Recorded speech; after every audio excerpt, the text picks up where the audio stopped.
This nightmare is becoming a reality in the heart of the Muslim world, Saudi Arabia, starting with free mixing and late-night concerts in which famous celebrities were invited to sponsor and also perform.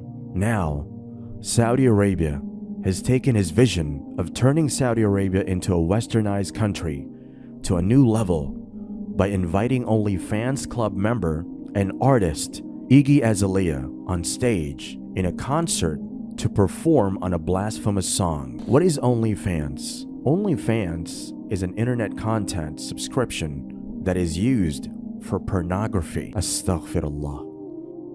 This may be shocking for us, but it is not for the Saudi regime. The show was not canceled when the audience was told about the background of the so-called singer-artist.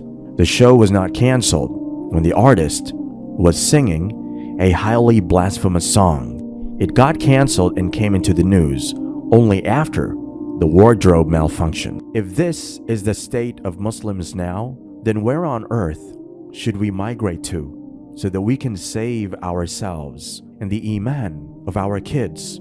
Is there any place in the world left now